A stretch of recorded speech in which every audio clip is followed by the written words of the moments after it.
Okay, so look at everyone. We'll kick off. So you're all very welcome to tonight's PastureBase and Grass 10 webinar titled Review of 2022 with PastureBase Ireland. My name is Joseph Dunphy, and I'm delighted to be joined once again by my Grass 10 colleague John Douglas and Micheal O'Leary, the coordinator of PastureBase Ireland. We're also delighted to be joined tonight by dairy farmer Willie Dennehy from County Kerry, who is allowing us to trawl through his pasture-based data to review 2022 and identify areas for improvement in 2023. William is also a former Grassland Merit Award winner for grazing infrastructure from the 2019 Grassland Farmer of the Year competition. So just once again, a little bit of housekeeping before we get going tonight. This webinar, along with all our previous webinars, is being recorded. And if you want to view these webinars back, if you Google Teagasc Grass 10 and down the left-hand side of the page, you'll see the webinars subheading, and the webinars will be available there, and the PDF of the slides from the night will be available for you to watch back in due course. There's also a Q&A box in your bottom left-hand corner of your screen. So if you have any questions for any of our panelists throughout the night, don't be afraid to ask any questions. So I suppose the purpose of this webinar tonight, look at, we know that if you've entered an awful lot of grass data over the last number of years and other information such as nutrient usage and soil fertility, there's a huge amount of data there for you. And, this is powerful data to have in the changing times for agriculture ahead that we're moving into at the minute. And I suppose this data that we have enables better decision making. And if a farmer sticks with it over a number of years, it leads to continuous improvement in farm profitability and sustainability. Okay. So I suppose just, again, just to set the scene of where we're at and why PastureBase can help along on this route. We know well we're in a change in terms of reducing chemical fertilizer usage on all Irish farms. And if we look back, on some information there from Elodie Ruel out in Moore Park, over the last number of years, systems stocked at 2.5 cows per hectare from a dairy point of view, receiving 250 kilos of N per hectare, in a well-managed grassland system were self-sufficient in terms of grassland production. And like that, that 250 has already come back to 225 kilos of N per hectare. And, from some of the information that that we looked at in Moore Park, we know that when chemical N fertilizer is reduced, grass growth reduces. So at the same stock and rate, the self-sufficiency of that farm goes down, and in turn feed purchased, goes up. So that, that should get alarm bells ringing in our brain.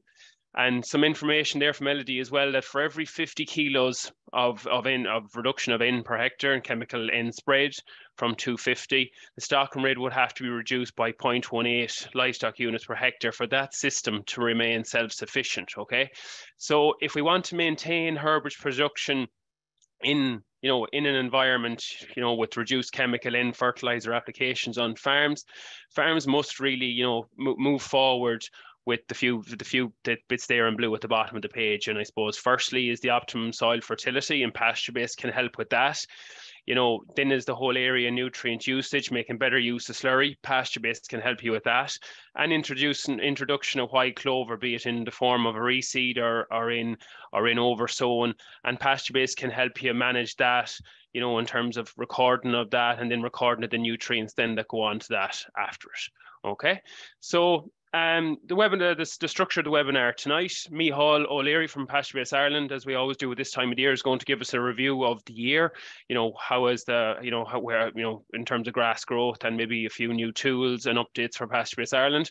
John Douglas is then going to go through Willie Dennehy's farm system, and we'll go an in-detail view of some of the reports on PastureBase Ireland. And then as we come towards the end of the webinar, we'll have a quick look at the PastureBase scorecard, the updated one for 2022, and how you can use it to identify areas for improvement in 2023. So Micheal, without further ado, I'm going to throw it over to you. Perfect, Joseph. Hopefully you can all hear me. And again, I'd like to thank everyone for taking their time to come on tonight. So I suppose just for the next few minutes, I suppose we'll have a look at some PastureBase Ireland data, and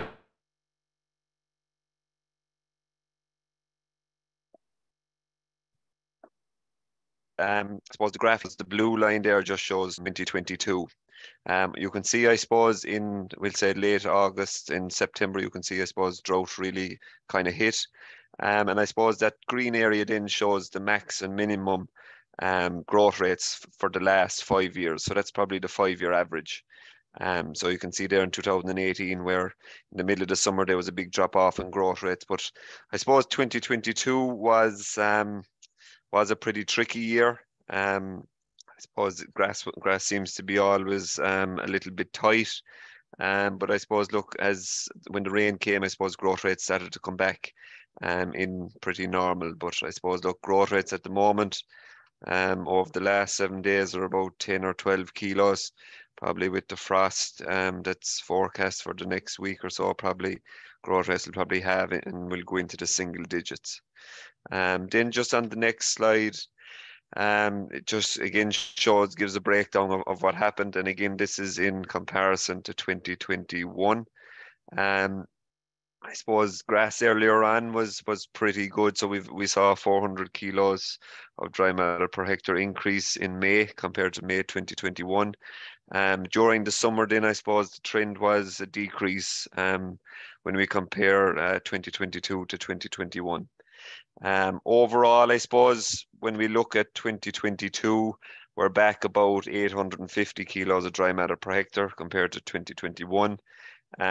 Look, we had probably dry conditions, but also I would be thinking that there was a reduction in chemical nitrogen as well. So I suppose that's where we would have seen the reduction there in dry matter production as well, be it from chemical nitrogen and the drought. Then just some figures as regards the usage. We have over 7,000 or nearly 7,000 farmers put in a cover into PastureBase Ireland in 2022.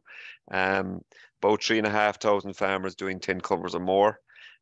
We have a lot of farmers measuring now, and I suppose the level or the number of covers per farmer has actually decreased from 20 to 14.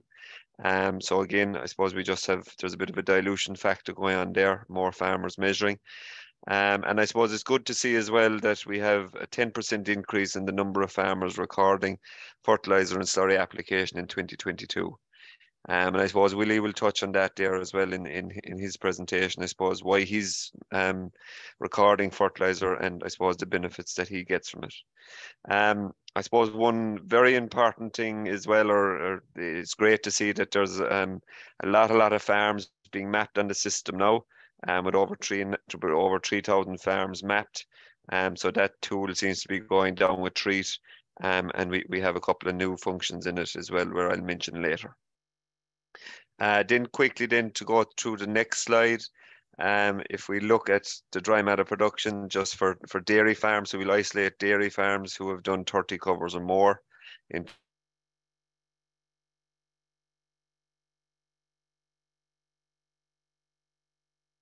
2022. I suppose we're coming in there just over 12, and you can see, I suppose there wasn't much surplus silage cut. We're back about 400 kilos. And you can see, I suppose, that there is a bit of a decline compared to 2021. Then just the next slide, I suppose, gives a breakdown of the figures. Again, just shows the number of grazings and the number of cuts of silage. So we're over 8 events for dairy farms. Pre-grazing yield is coming in good there at just over 1,400 kilos. So I suppose grass quality on the majority of farms it was quite good in 2022, which is good to see. And again, we have roughly about 1,000 farmers in this pool of farmers here doing the 30 covers or more.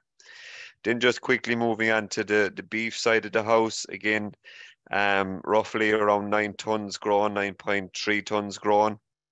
Again, about a 700 kilos or 750 kilos difference or reduction compared to 2021.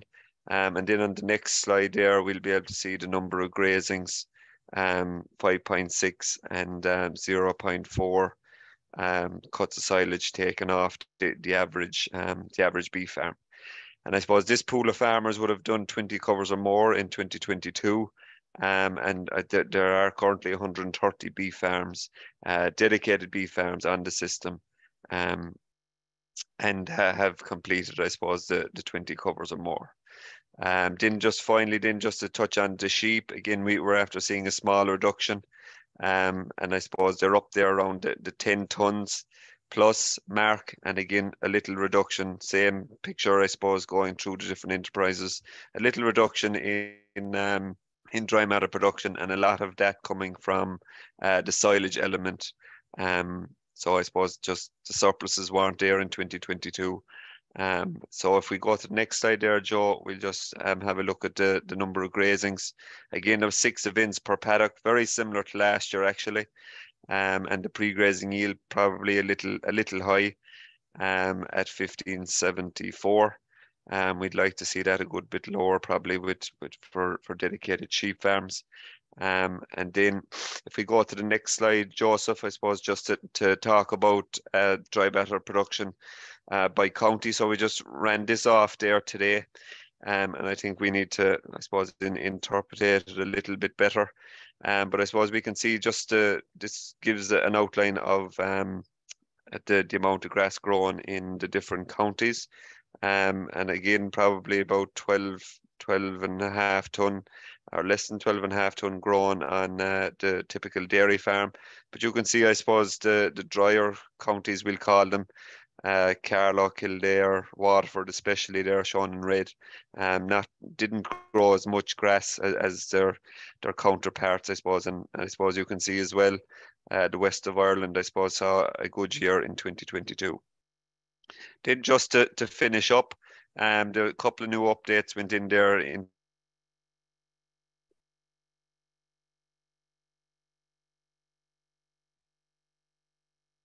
to PBI over the last couple of weeks. You can now, I suppose, record if PBI, and you can use those results then for your slurry application. We've made some changes as well to the grasshopper and the GenQuip uploads, just to ensure, I suppose, that the data doesn't get compromised by maybe an extra paddock coming in or a test paddock coming in. So I suppose just for any grasshopper or GenQuip users out there, so that the information or the cover will go into a holding area in the cover screen if there's any issues with the particular cover. We're currently working on the grass utilization calculator as well, and that should be in hopefully before Christmas. And I suppose finally the mapping function, we put in a new tool there that you're able to draw, I suppose, lines.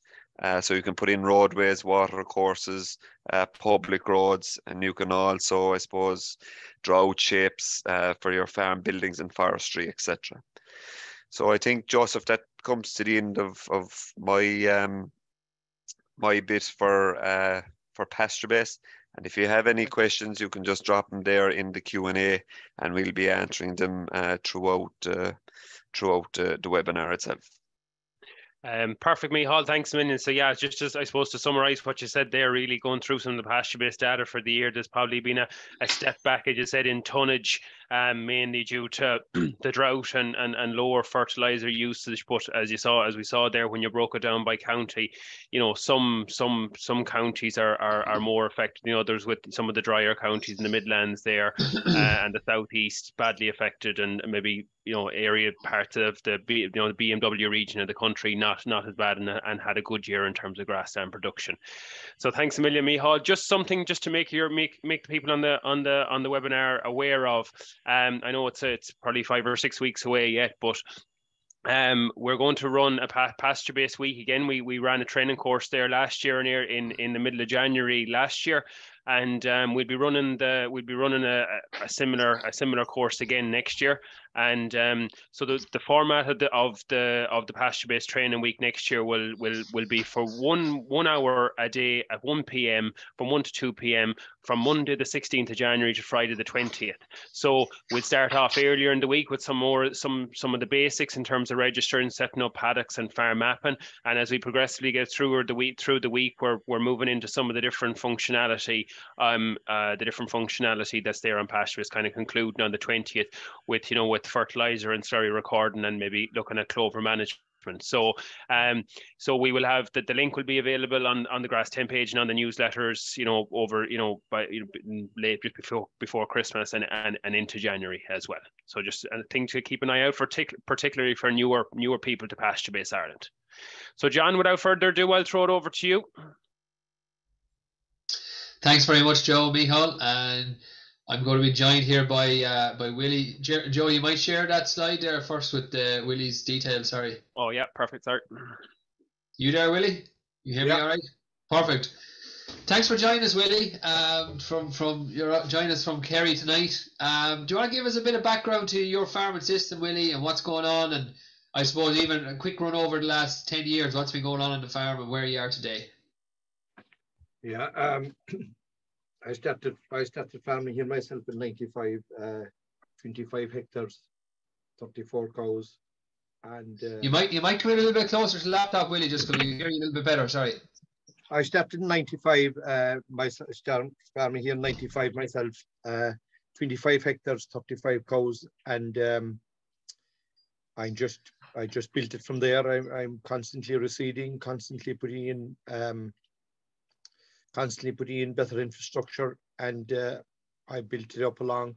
And I suppose around 2000, I was up to milked around 60 cows, and I milked 60 cows through all the noughties in 2009. Then I went up to 72 cows, and I milked 72 cows right up to 2019, and they did 10 hectares come up next door, and I went up to 108, 112, and I milked 117 this year.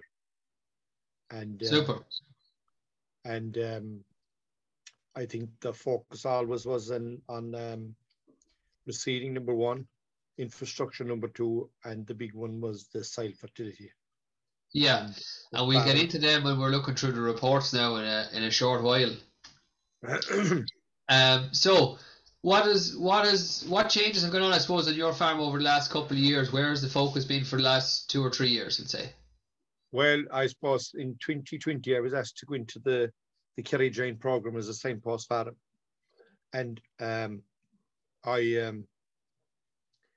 had to, when I went into that, I had to, the use of protected urea was big, the reduction of nitrogen, and incorporating clover into the swaths. So in 2021, I'd oversown 10 hectares. Yeah. On the 5th of June on 2021. The varieties that were used were Coolfin and Buddy. And I did some full reseeds as well, and it was Chieftain that was putting in them. Brilliant.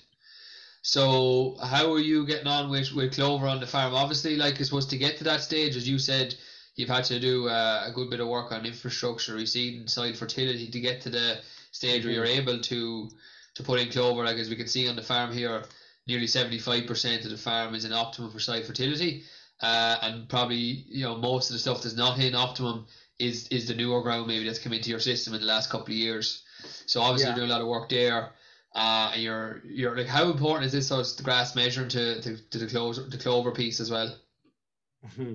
Just in the soil fertility there first is that probably in 2011 the farm wasn't growing the grass, and I wasn't soil testing up to that. And in 2011 I soil tested, and it was virtually low on everything. And at that stage, all I used to do is I was soil test every 2 years, and I was constantly spreading 18612. I was spreading some 16% super, and I was spreading a lot of lime. And I was in the months of April, May, and June, I'd graze off 10 acres, and I'd come on, I'd put out 2 ton of lime to the acre. And that's the way I built up the pH. I concentrated in the pH probably more than anything else, because I felt if the pH was right, at least what I was spreading would be used up. Exactly. And I think that, to this day, I'm still doing that. Like, I still put on, if I've ground grazed, and if I think it needs lime, I'll put it out. Super. Yeah. And we'll see that through your test results now. We'll have a quick look at that. So just to give a bit of background, there's about 40% of your farm now has clover on it, and the average clover percentage on those paddocks across this year, 2022, was 16%. So just for anyone wondering what that figure means is, what on a dry matter basis, that we'll say in those swards on a per hectare, 16% of the pasture that was grown on those swards was clover. Yeah. Okay. So if the paddock grew, we'll just say, for instance, 16 ton, that sorry, the other way around. If the paddock say grew 10 ton, that 1600 of that would be clover, basically. Okay, that's what's coming through the system. We'll get into some of this a bit more in the reports, but there's been 162 kilos of chemical spread on the farm, and there's probably 30 organic. Sorry, that should be organic there, not chemical. There's probably 30 organic on top of that. Milk solids, you're at about 450 kilos of milk solids for the year. Willie's looking like where it's going to finish up on just shy of a ton of meal. Yeah. This is the last two figures here were something that we probably wouldn't have talked too much about before in the past, but they are becoming more prevalent, so we felt obliged, I suppose, to add them, and that is the nitrogen use efficiency figure. So how efficient is your farm at utilizing the nitrogen that's been put into the system? Okay, and then maybe that's a question you could ask yourself, on your own farm. How efficient is the nitrogen that you're using? Because in Willie's case, we'd say that 43% of the nitrogen that he buys in, and that's mainly coming from fertilizer, but also from feed and maybe stock bought in, that 43% of that is going out the gate, at the other end, in terms of milk sales, sale of stock, whatever. So that's a pretty high efficiency figure. The national average for that is about 24% in the dairy, and it's probably even a little bit lower maybe on the beef and sheep sides. And the industry targets at 35. So Willie is already very efficient at nitrogen use on his farm. And also another figure that's important is the end surplus. So not only are we efficient at using it, but that we're not having big surpluses of it. Okay, and this is an important figure, not just for people maybe think that this is all environment. It's not, because every percentage here that Willie increases his nitrogen use efficiency is more profit on the farm. Okay, because it's not being wasted. So it's an important figure maybe for both profitability and for sustainability. Okay, so we might go into the reports there, Joe. I'll share the screen there. Yep, work away, no bother.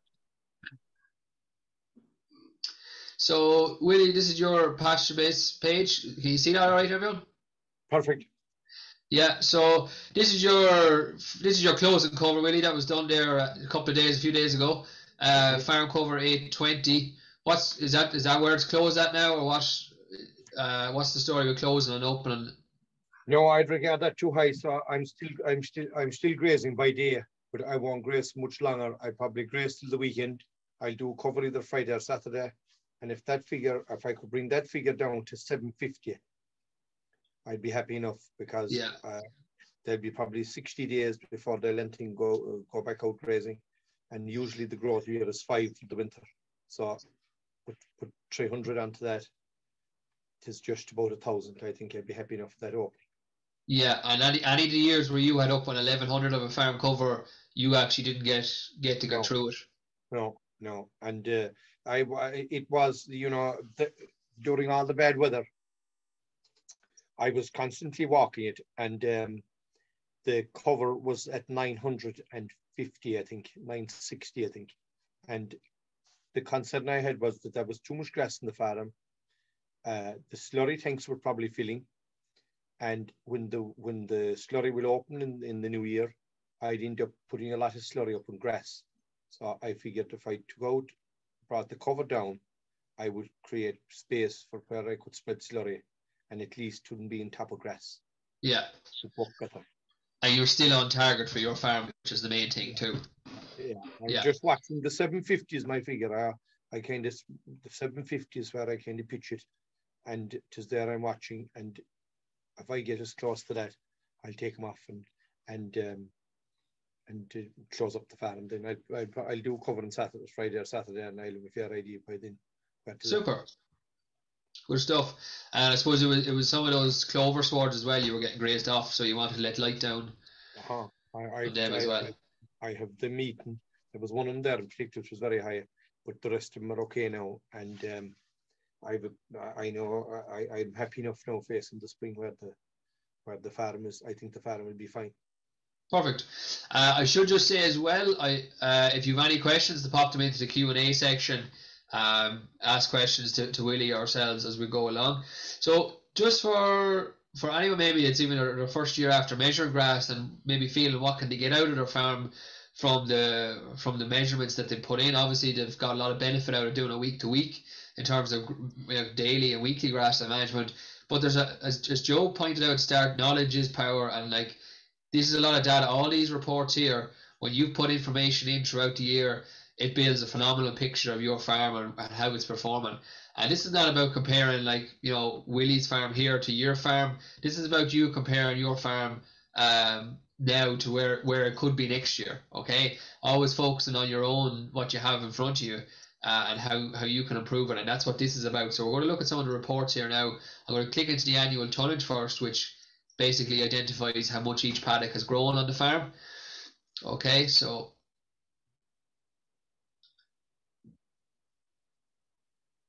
we can see this is the annual tonnage here, and there's probably I think there's probably one or two of those paddocks actually in Willie with a grazing missing that we couldn't get added back on or whatever, so we're not sure where that went to. But the green here is all the grass, and the yellow is the silage. Okay, and you can see each bar here is the paddock, and you can see once you hover over each bar, it comes up there what paddock it is and the information on the paddock. So this paddock here, 25-27, it got oversown with cool fin there on the 1st of May. We can tell that from the red writing there. Actually, it's funny you mentioned that paddock now. That was a paddock that was a full reseed in 2021. And I just felt it needed a bit more clover.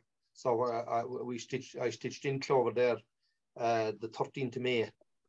And I think it was well worthwhile now. Yeah. I think it worked very well there. I didn't think there was enough of, when I walked the paddock, I wasn't seeing clover everywhere, so I just topped it up.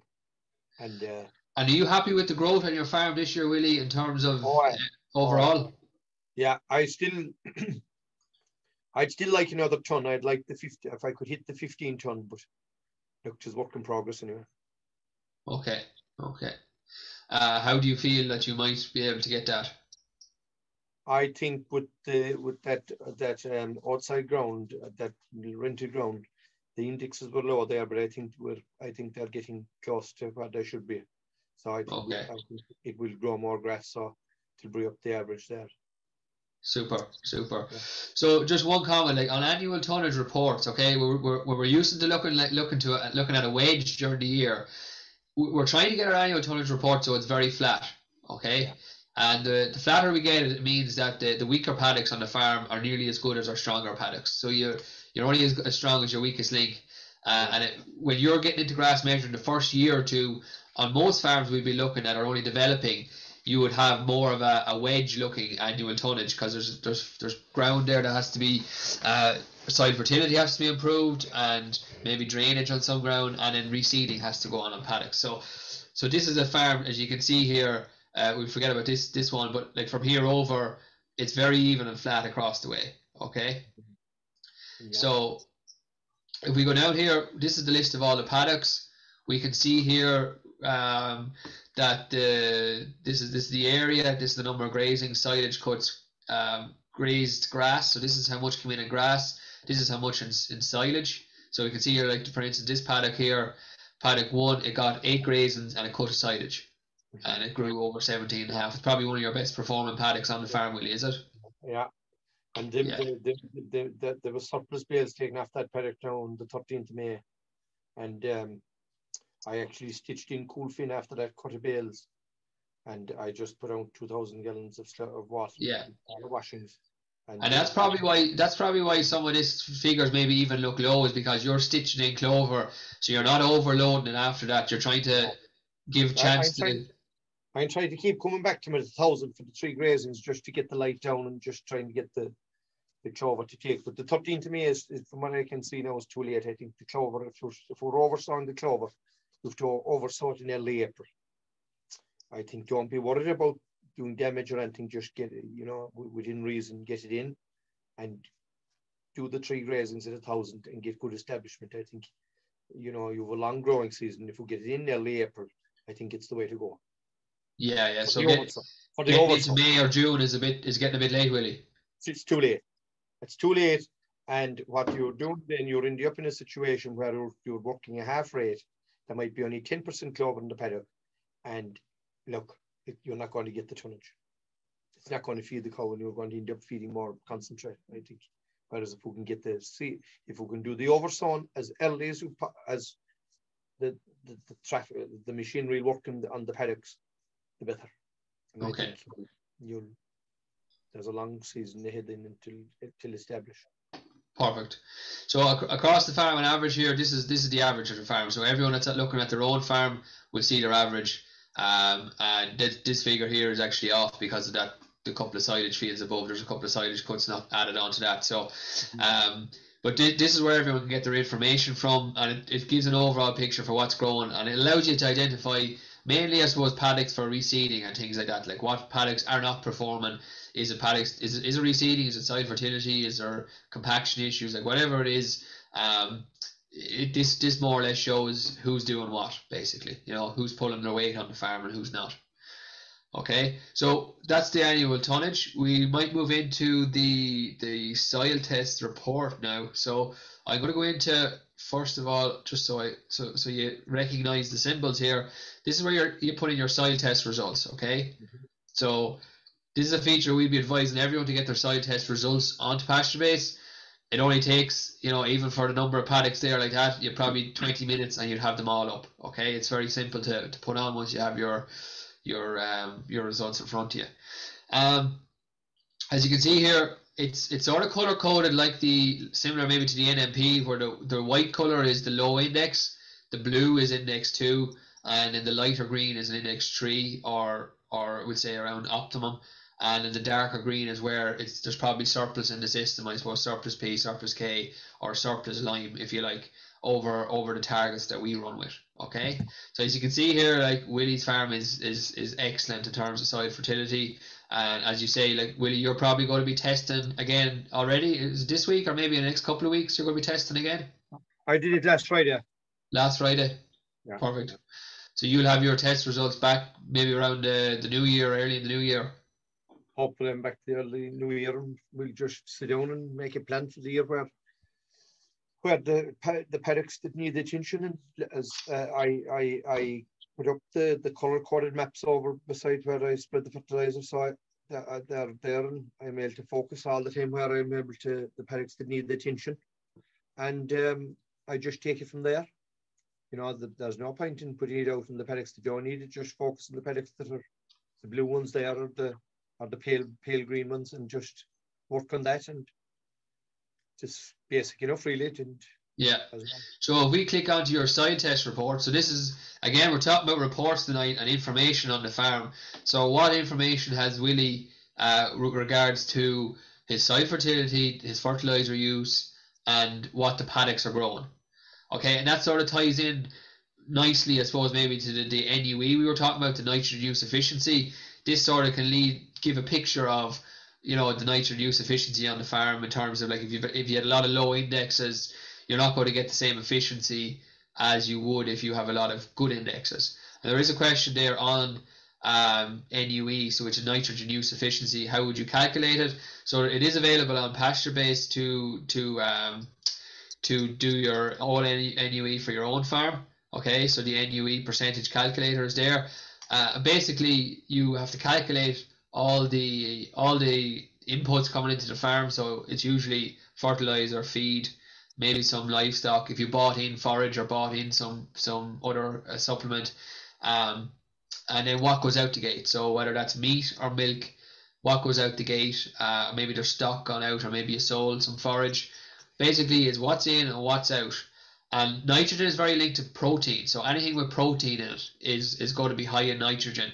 Okay, so there's a coefficient of like you divide it by 6.25. So if the grass is 20% protein, you divide that by 6.25, and it tells you the grass then is about 3 to 3.5% nitrogen in the grass. Okay, so your coefficient is divided by 6.25 into your protein percentage, gives you your nitrogen in that. But so what comes in and what goes out, and you take that away, and basically you put it over what's come in and divide it. Okay, and that just gives you a percentage for what's being used. So if we're looking at Willie's farm here, like we can see the total nitrogen on the farm is around 160 kilos of chemical plus around 30 kilos of organic, coming in the form of slurry mainly, and there's a little bit of dung in the system. So I suppose you can see here what each paddock got. You can see here the soil samples, what each paddock got in terms of nitrogen, phosphorus, potassium and sulfur, and the total dry matter then on each paddock. So it's very easy to compare, because we would say like that there's farms, like some farms are more efficient than other farms at using fertilizer, but also within your own farm, like there's huge variation when we start looking through what's being applied. Like we could take something like, if we can filter this as well at the top here by total kilos of dry matter. So you can see the little blue arrow. So now the top paddocks are the ones that are growing the most grass. Okay, and it's not about all growing about the most, but if we wanted to just filter it out for that. So we can see here the top 9 paddocks here that are growing the grass, and this comes back to your philosophy, Willie. They're all high indexes for PK and pH. Yeah. So your soil fertility testing is paying off, like, isn't it? Oh, big time. You have to soil test, and you have to soil test often, and there's no point in soil testing unless you use the information, and I try and use the information as just to making the poorer paddocks better. That's the whole plan. So we can see here, like down, there's more 1s and 2s down the table here, and they're back probably around the average or a little bit below the average. That's what they're growing. So, you know, we're not saying that every paddock that's at optimum is going to grow more than every paddock that's not optimum. But as a trend, we can see here the top 9 are basically the highest nearly in soil indexes, and they're growing the most grass. Absolutely. Okay. And that's not to say that they're not getting any more fertilizer. They're probably getting, in fact, they could be even getting less fertilizer because they're more efficient at using it. Yeah, that's a lot of them would be pulled back in fertilizer now. That would be getting I'd be pulling the fertilizer back in them, and them lower ones are all the least ground, and they're the 18612, for instance. Now all the 18612. Any ounce of 18612 I have goes in there, and look, hopefully now after the test last Friday, that some of them may come up to where I want them. Yeah. And whatever ones that need attention for next year, they're the ones I'll focus on. So if we look at a couple of your clover paddocks here, Willie, we know paddock 2 and paddock 15 are 2 clover paddocks that you are, I suppose, particularly fond of. Like you see them doing very well. 15, 25 and 33, they're the ones. So just talk us about number 2 here. So number two was a full reseed in 2021. It went in the 1st of May 2021, and it was burned off, and it was discarrowed. It got 2 ton of lime. It got 2 ton of lime, and it was power harrowed, and we put out the fertilizer, and we rolled it, and we put in the seed and rolled it again. And what that got was Austin Energy and Chieftain Clover. Yeah. And that paddock has done very well. But I did so you've got 10 grazings off that paddock and grown 15 ton. Yeah, 10 grazings. And what I did with that paddock, it got slurry around the 10th of February, I would think. It got 2,000 gallons of slurry. And in mid-March, it got half a bag of urea. protected urea, I think. And again, in the middle of April, it got another 25 units.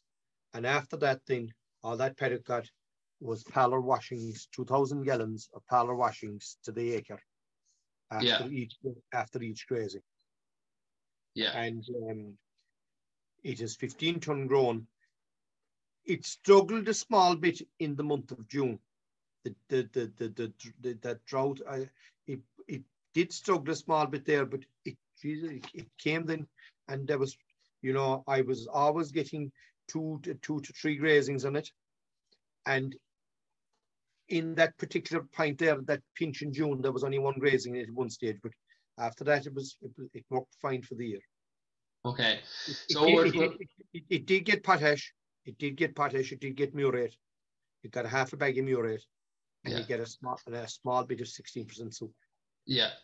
So one thing probably we'll come to on this is that the P and K there's a lot of slurry went on that paddock, and not tick slurry, but like as you say, parlour washing. So the P's and K's might even be overestimated, but there is a function now on PastureBase. If you see on the side here, there's a function there to add in your slurry test results. So once they're added in, that's going to obviously be more accurate throughout the year for your own farm. So at the moment, it's just took off a guide figure basically. So those figures there, while they're fairly accurate, they mightn't be 100% because you know you have your slurry test now, Willie. So for next year, you'll be able to use those figures instead of the guide on PastureBase. So look, we'll have to probably push on a little bit. So if we go down to some of the paddock summary, then so you've each paddock on the farm as well sort of identified for clover as well, Willie. So just for anyone not familiar here, we can see this box here is the clover level. So there's low, medium and high. So we can see here some of the paddocks down here. There, you can see the various shades are highlighting.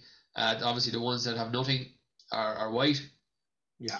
And then also up to like the darker greens that have more clover on the paddocks. Okay.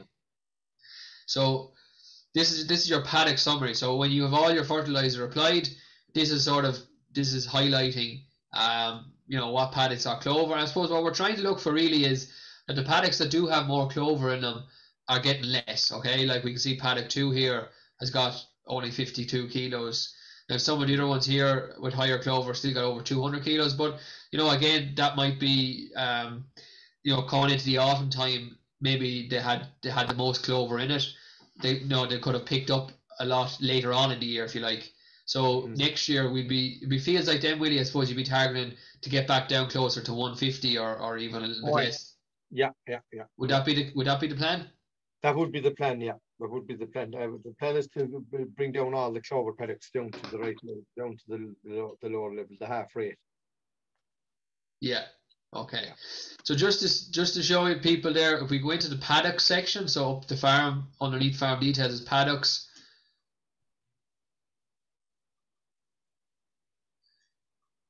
You go into edit here. And you can see level of clover. So that's where people can add clover paddocks onto their farm. Okay, so you can add that in, and this is to highlight to yourself that okay, this paddock does have good clover in it. Maybe I should go on the half rate and not the full rate. Okay, and even if we look back to some of the soil test results, we're seeing probably paddocks in there that have we'd say maybe not much clover.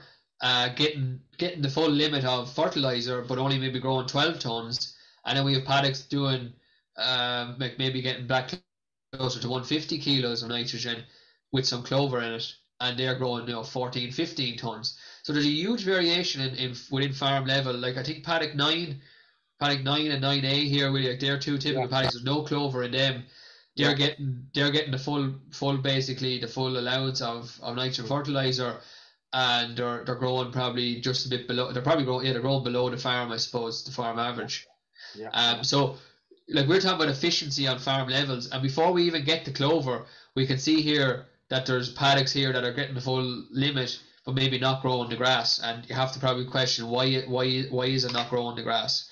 Is it a reseeding, a soil fertility issue on the farm?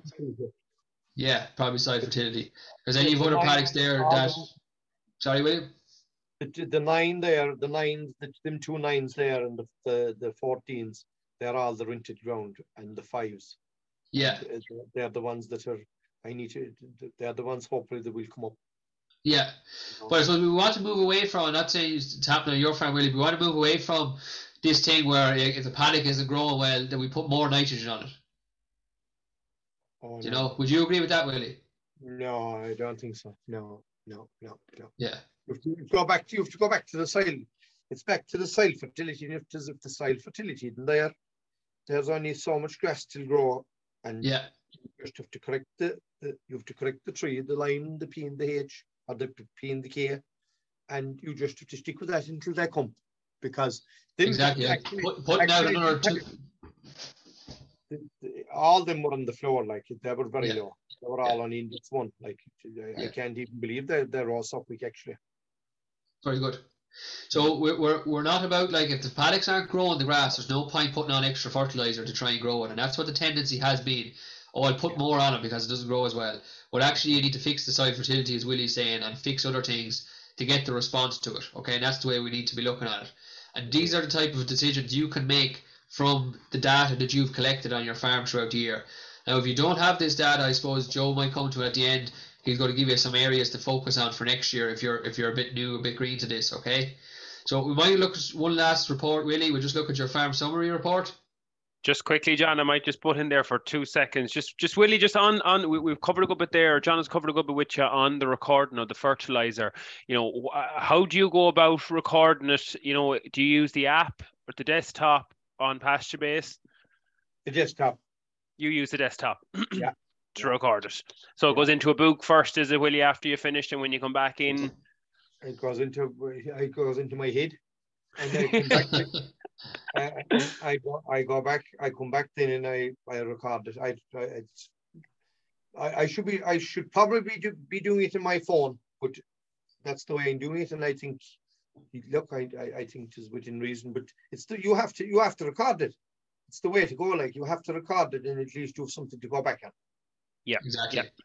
And I think there, just to comment on that, like, you know, I'd say a good proportion of the fertilizer that's coming in would be probably coming in on the app, and you know, there's a question there on it about the different types of fertilizer, and I suppose again it depends on the farmer, but you know, myself personally, I'd be a units of N per acre person, but different people might work with kilos. And other people then might work with, you know, the total amount of fertilizer on an acre, on a hectare basis. So there's numerous different ways, but you know, in the drop down menu on the app when it's there, but you know, put in whichever way is comfortable for you. Probably for a way for where it works it out itself, Joe, is the total amount put over. So if you're going out with a ton of something on 3 paddocks or whatever it is, that it works it out itself, because it actually sometimes. You might think it's like, we'd say 20 units, and if you actually put out the total amount on those paddocks, maybe it turns out to be 25, you know? Yep. So you could give it more accurately for your farm when you're doing total amounts. So that's probably the way I'd advise people to do it if they're starting next year or whatever, to do the total. And just be, if you're going to put in the total amount, just don't put on stuff per acre, if you know what I mean, because sometimes you can go total amount with slurry. You could put in maybe 40,000 gallons and then click the per acre button, you know, that sort of way, and then you overestimate by a lot. So just be careful when you're recording. With the protected urea there, you need to be careful, because some of them bags are 350 into 350, is it? Yeah, they'll be 350. Yeah. What I always used to do is, you know, if we were using a 500 kilo bag, put in 500 kgs, put in all the paddocks to put it out in, and till do the calculation itself. Yeah. But you know, people need to be careful there. You know, the protected urea is different. Them bags are 350, and actually 375, I think, isn't it? Yeah, 375. Yeah. And I walked the 500, and sure, when I went back and I looked at it, I knew it was wrong. Yeah. So I had to do corrections there, but. I love putting in the fertilizer. You have to do that. Yeah, no, that's a good tip. So Willie, just this this farm summary report, for anyone looking at it, there's an awful lot of data here on your farm, and like you could print this out here and bring it along to a group. It's a good group exercise as well to compare maybe where you different figures, just to see where people are, you know, maybe to challenge yourself, you know, are you right with the things that you're doing on your farm. So like we could look at the open and closing covers here, like so the closing cover, that's today's, or the other day, the cover the other day, that was what it opened at in January. So you know, you could look at opening and closing. Am I usually getting through the first round too quickly? Have I enough grass? Do I need more? You know, to actually think about these things. How did my spring go, I suppose, like, and that leads to better decision making on a closing up strategy for your farm then, you know. And it's about like you're not maybe having to build too many heavy covers, you're just building enough that you have to get you by, and that's probably the best process for it. A couple of other things I like to look at in this is the pre-grazing yield. So Willie, how important I suppose is the pre-grazing yield to yourself? Vital, most important. It's the most important figure there, and you know, it is awful important, and you need to be focusing it the whole time, and you just need to be decisive that when the covers are not where you want them, to come in and just cut them out straight away and get them off. I think that's probably, if I was be honest about it, maybe. So you've done nearly 50 walks. I think you did 49 walks this year, like, so you are doing the walks, like you're putting in the effort there. So, and it's all really to get to this figure every week, like every day actually, to get to this figure every day. Well, the pre-grazing yield is right. Everything else will fall into place. And if we take out the paddocks in time, I don't like taking out paddocks with big crops on them, because their recovery is very slow. And the ideal thing for me is if I take out a paddock, if it has 2 or 3 bales to the acre, whereas you come in with 2,000 gallons of slurry and it's probably replacing a lot of it. Whereas if we take out a paddock and if we've 10 bales, you have to come in with 10, 20, and I don't have the allowances to buy it now. So all I want is a small amount of bales out of each paddock until still come to 200 or 250 bales in the run of the year. So you're still getting your bales, but you're not depleting your P&K, and you're getting the pre-grazing yield, right? So it's a win-win. Yeah, you can't deplete the P&K with the way the whole thing is tightened up now, and the allowances are so tight. I think the best thing to do is take out the 2 or 3 bales to the acre, and just take out a paddock a week, or paddock every second week, or paddock every 10 or 14 days on the main growing season, and just have I always try and keep the pre-grazing yield. I always want to do or between max 1,400, and you know, if in that whole farm, that figure 1,400, there will soon be 1,550. You know, there's going to be 1,550, and that's the one you have to move on and just get it out.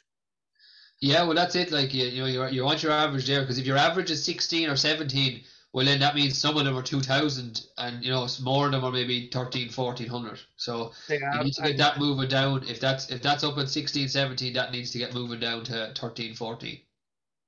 Yeah. Just comment there, Willie. Your average growth rate for this summer says 64, and your demand is 62. It's very there doesn't seem to be much room there. Are you changing how things are going on? Like, is it a bit tight at times in the summertime? Yeah, the problem there is that last year I put in a lot of ground for long-term silage. There were paddocks that were going ahead, and I left them there. And actually what happened was I drove the stocking rate up to 5.06 or 08. I think if you go back to May there, you'll get it.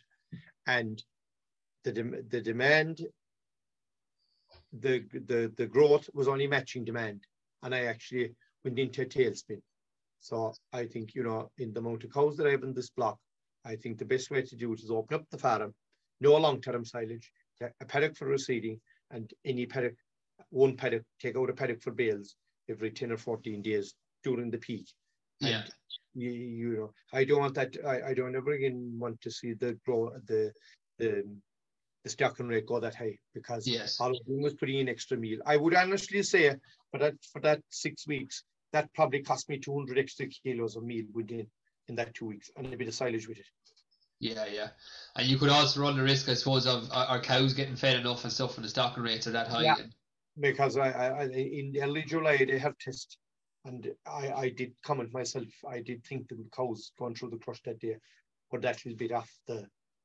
Okay. That was shot that little bit of a condition score. But Super. Amazingly enough, they went in calf, and I had a very short. All I did was 9 weeks and 3 days or something of a breeding season. The percentage empty was, I was happy enough with it, to be honest. Yeah. So they're just to warn people. That's just an example there now to warn people. You know, not to warn people, but just to highlight it for people about the importance of when a paddock is gone to take it out in time. I think that's what I'm really trying to stress there. You know, to walk your farm, like it's very easy to walk the farm. That's the easiest thing to do, but to make the decision after. And that's where, you know, maybe I probably left it there myself, that I should be more decisive at that time to take these paddocks out. Do you know what I mean? As even for long-term silage. Because the example I give you there is that I took out 10 acres on the 13th of May, and I took out another 10 acres on the 26th of May. So there was 20 acres out of 80 acres or 89 acres. That's where how the stocking rate went to where it was, and the fact that the crops were quite substantial, the recovery was slow, and that's where the farm came under, got caught in each kind of a tailspin. Yeah. And that's where the 200 kilos of meal and the bit of silage had to win. Yeah.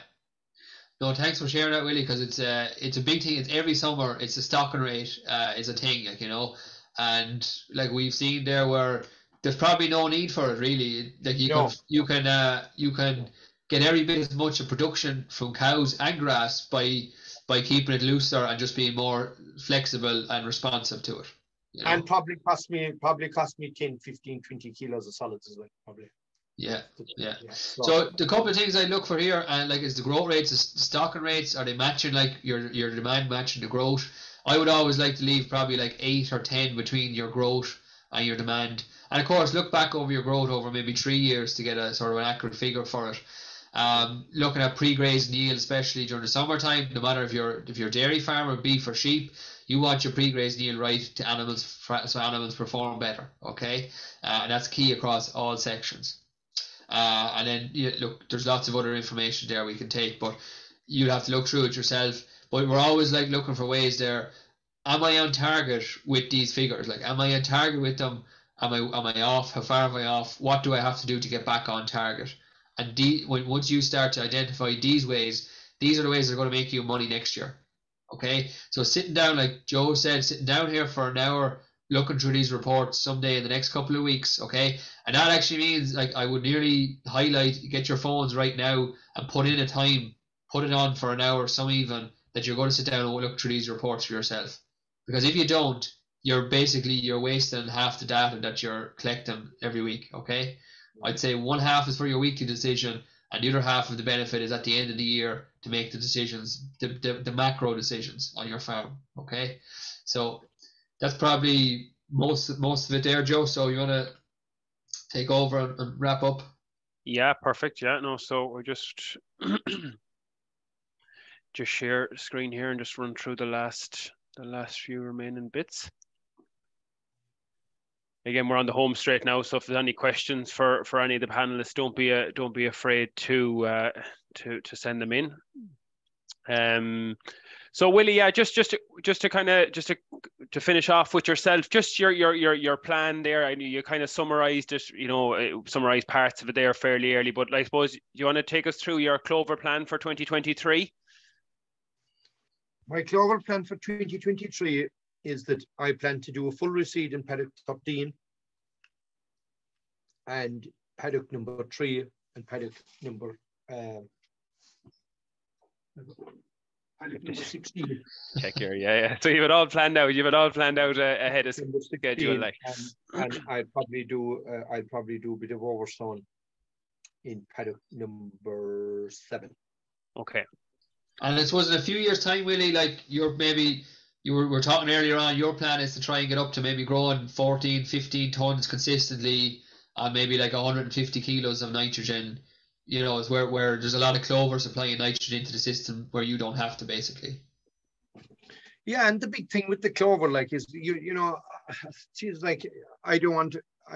All I want is the top, if of the 30% clover and the grass, and I don't want, like, I don't like going looking at a paddock and no clover and all grass, and I don't want to see winter paddock and all grass and no clover. Do you know what I mean?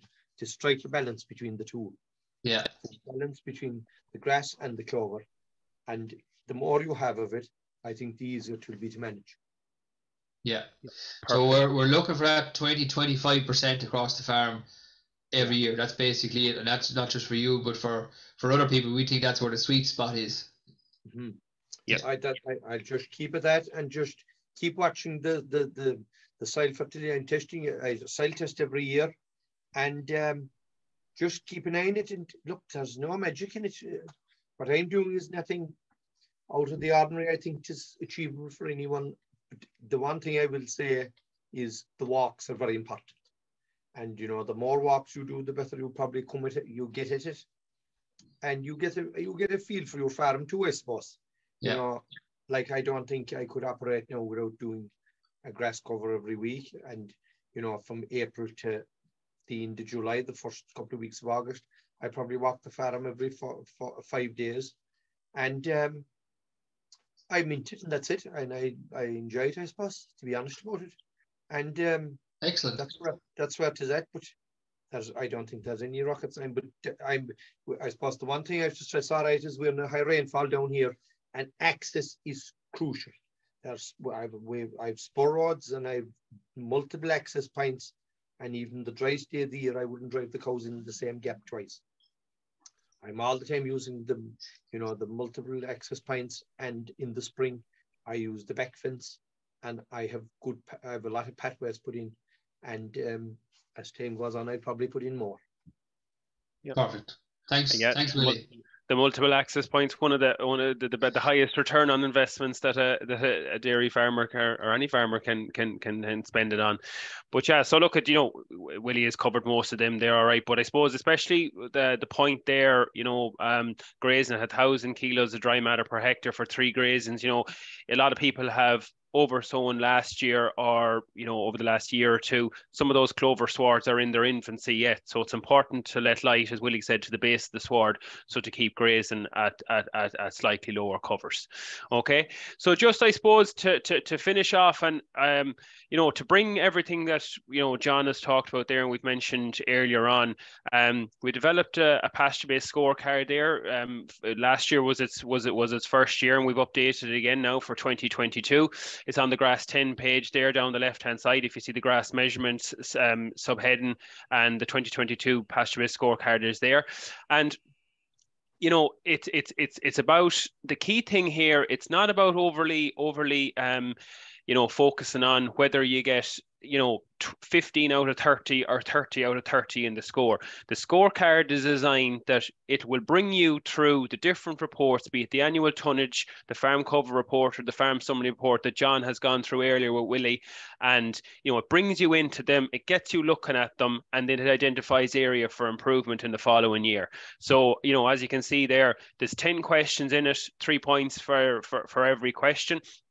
So, you know, obviously Willie is doing an excellent job there, and, you know, hitting an awful lot of the key areas that we do talk about, be it, you know, from the grass measurement point of view. Question 1, you know, how many paddocks were grazed 10 times, the tonnage grown, pre-grazing yield there in question 4, some of the planners, the spring rotation planner, the autumn planner, and the budgets, recording of the fertilizer, you know, recording the reseeding events and the varieties, both grass and clover, that are going in there, up-to-date soil samples, the levels of clover recorded, and then again, probably, you know, coming to the very, very end, the you know, the nutrient use efficiency and the nitrogen plan.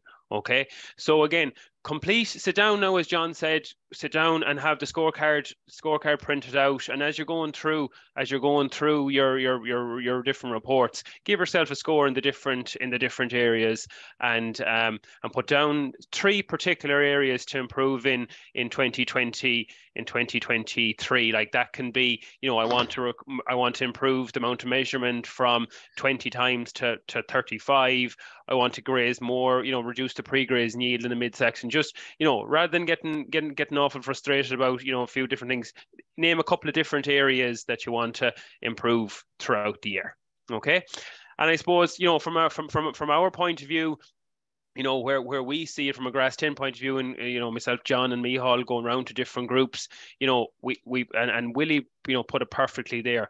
We cannot manage what we don't measure. From the chemical in and slurry point of view, there's huge changes coming down the line. So the easiest way is to establish a base year. Get that chemical nitrogen and slurry applied, record that next year, and you know exactly where you are to start.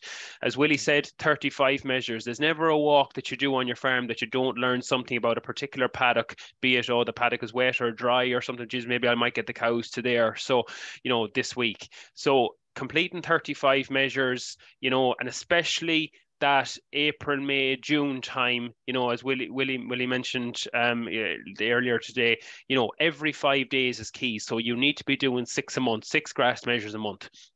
And the last point there, from the areas of improvement, have a clover incorporation plan for your farm for next year. And that can be as simple as doing one reseeded, one paddock that you're going to reseed with 2 to 3 2 kilos of white clover in the mix. It can be as simple as dipping your toe in the water that way, or it can be maybe you dipped your toe in the water with a bit of over sowing last year or 2 years ago, and now you're getting ready to, hit it with a little bit more, and you're going to do 10 or 15% of your milking platform next year in 2023. But, make a start at it in 2023, or make a burst at it, because clover has an awful lot to deliver on farms, both in terms of the cow performance point of view, and a reduction in chemical in. Okay, and I suppose just quickly there, it's a handy table to have, produced by Deirdre Hennessy and the team there in Moorepark. Just to make everyone aware, 225 is the new limit for kilos of in per hectare. It was this year, and there's a guideline about the different rotations of the year, the different chemical amounts that can be applied throughout the different rotations throughout the year. If you've the grass clover and some of the grass clover 150 trials that were going on in Moorepark there, and in Clonakilty, there's some of the different application strategies that were there, and there's a new other strategy, and a 150 alternative strategy, which is skipping, which skips every second round there throughout the summer. I suppose the key thing to, as Willie mentioned there, some of those mid summer applications can be replaced with soil water throughout the summer. And if you have for people just to take a picture of that, if they want to, maybe they haven't got one, you can take a picture of it. And while you're doing that, maybe Willie, there's a question there for you. What method do you use for oversowing, and does slurry go out on top of it? Slurry goes out on top of it, and it is the iron box, isn't it? That right iron box. Yeah, that's the one I use. And and the only thing I will say is, I think both years I did it too late. I think May is too late, and definitely June is too late. I think if you do it in early April, I think, as long as you can get out to the field, do it in early April, regardless of what else is going on. Just get it in. Early April, and if you can't get the slurry out in it, I wouldn't worry about it. If you did it in early April, and there was a problem getting the slurry on it, with maybe just too wet or whatever, I wouldn't worry about it. I'd graze it, and maybe the next time you could get the slurry in it, and I still think it'll work. Yeah. But I think if you do it in early April, it's definitely the way to go.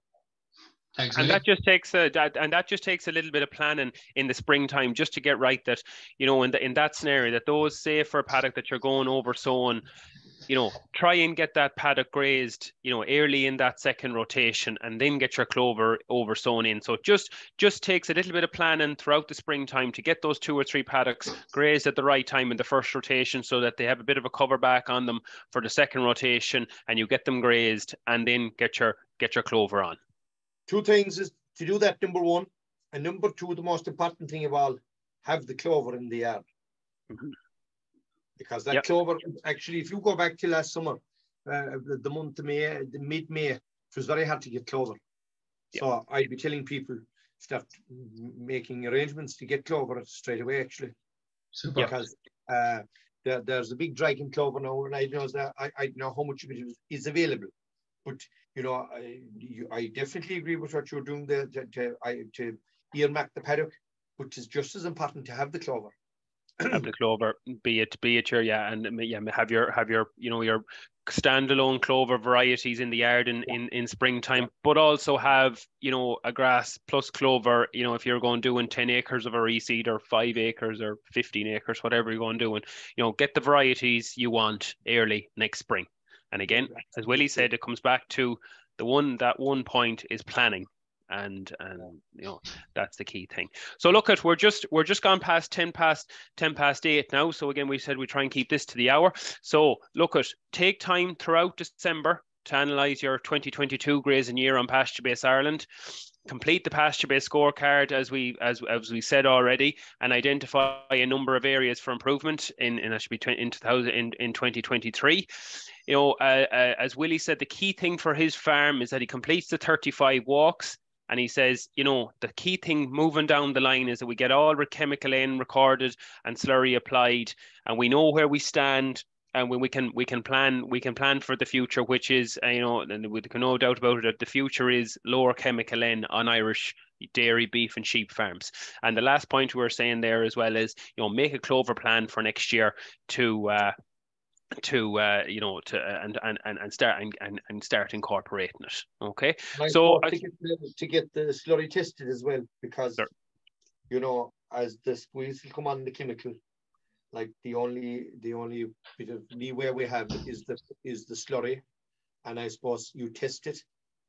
It does give you that bit of confidence that the N is in it, number 1, and the P and the K as well. Yeah, and it's going to, the slurry is going to play a big part in growing grass over the next number of years on Irish dairy farms, I think. Okay, perfect, great. Thanks a million. Thanks very much, Willie. So look again, just to thank Willie. It's been very interesting webinar tonight. There's been Willie's very, very open with his information there on what has gone right and what has gone wrong on the farm over the last few years. I think he summarized it very well. And I think the key thing is he has nearly everything right on PastureBase in terms of the recording done correctly, and he has so much data that he can therefore go on and improve things on his farm. And that's what we want for all the participants on tonight's call, that the more and more work you do on PastureBase, the more information you have, the more improvements you can get, and it's going to impact, it's going to put more money in your back pocket, and it's going to make the farm more sustainable going forward. So again, I'd like to thank my Willie, I'd like to thank my Grass 10 colleague John Douglas and Micheal O'Leary from PastureBase Ireland. And we'll be back in the new year again with a couple of webinars as we've said, and a PastureBase training week. So in the meantime, I want to wish all our attendees tonight a happy Christmas, a prosperous new year. And lastly, I'd like to thank the sponsors of the Grass 10 programme: Department of Agriculture, Farmers Journal, AIB, Grassland Agro, and FBD. Thank you very much. Thanks, Willie. Thanks, lads. Thanks, Willie. Bye-bye. Bye-bye.